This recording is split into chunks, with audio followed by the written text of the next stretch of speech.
How to stop overthinking. One of the hallmarks of struggling with anxiety is constantly overthinking everything. But are you overthinking, or is there actually something legitimate? Are these physical symptoms just anxiety, or is it something else? Are these intrusive thoughts indicative of something else, or just an offset of anxiety? Or are these feelings of unreality, is it just anxiety, or have you messed up your brain chemicals somehow? In this video, I'm going to really show you how anxiety works, and more importantly, how to stop overthinking things so that you can focus on what matters, which is recovery. Let's get it started.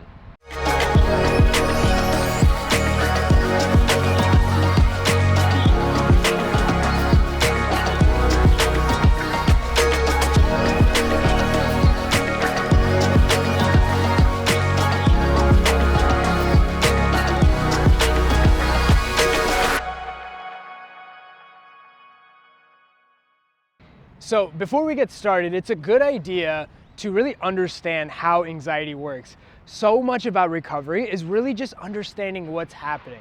And so I'll put a link down below to a free book, essentially a report that lays out step by step how to overcome anxiety, really the mechanics of anxiety. And this is really important to understand when you're trying to overcome overthinking. And so with that said, people that struggle with anxiety kind of overthink everything. Every small pain, every small ache, every thought, they start thinking, is this really anxiety? What does this mean? And they try to go into this rabbit hole of trying to figure all this out. Is this really this, or is this meaning something else? Does this mean I have to do this, or I have to engage with that? And you have to understand that overthinking is actually a part of anxiety in itself. See, a lot of overcoming anxiety, like I mentioned, is about really understanding anxiety. And one of the hallmarks of understanding anxiety it's about survival. It's about keeping you alive. And so besides the physiological changes that happen when you are experiencing anxiety, some things you may be experiencing are panic attacks, but some other things that actually also end up happening is that your mind starts to race. It starts thinking all these what if scenarios, all these what if situations, because it's just trying to keep you alive, and it's trying to mitigate any sort of possibilities where things could go wrong. Now, what happens is when these thoughts come in, they're very strong. They're very intimidating. It's very easy to think, oh my God, what if this does actually happen?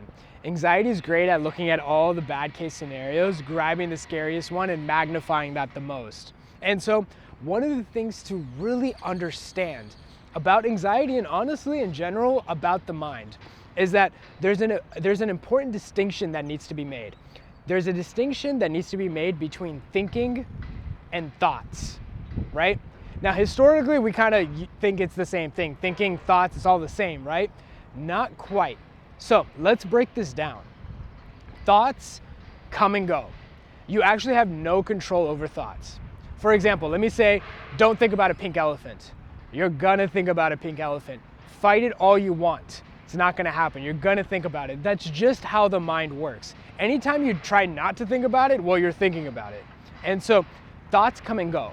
Thoughts you have no control over. What's really interesting about thoughts is oftentimes it's just recycled nonsense. Just little things you pick up, even unconsciously, kind of stick in. Even if you watch a movie the night before, you may have a thought of it today. There's a lot of things that bring in thoughts. And so what most people do is that they try to stop thoughts. They try to run away from a thought. In fact, if you're struggling with anxiety and you're really dealing with intrusive thoughts, you may have even tried to run away from thoughts. And that's very exhausting. And I know you know how tiring that can be. So thoughts come and go. Think of it like clouds. Just comes and goes. There's nothing you can do. Just let it come, and then they'll come and they'll pass. Thinking, on the other hand, is an active experience. Thinking is 100% within your control. And so thoughts come and go. So you have thoughts and they come in, and you choosing which thought to engage with and which thought not to determines whether the thought comes again or not. So I get thoughts all the time. So do you, right? But thoughts come and go. And what thoughts remain is determined by the thoughts you engage with. So that's thinking. And so what happens is that people try to fight their thoughts by trying to engage with it. But that's actually not how the mind works. The mind works in such a way that if you engage with a thought, well, it tells your brain that this is an important thought to Shaan.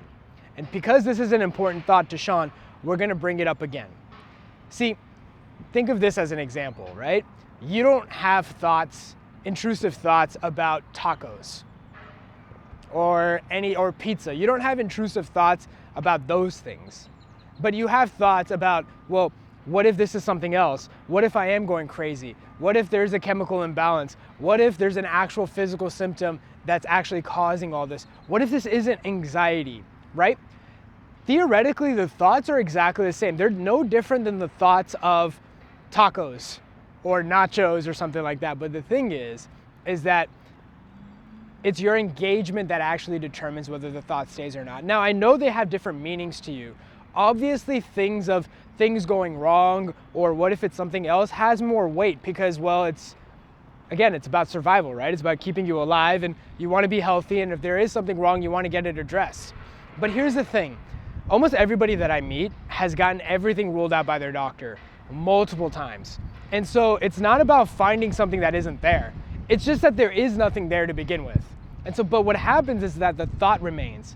And the thought remains often because you're engaging with the thought. See, the best way to keep a thought in your mind is by constantly engaging with it. The mind is actually very simple. If you let a thought come and go, well, then if you just let the thought burn itself out, you don't need to engage with it.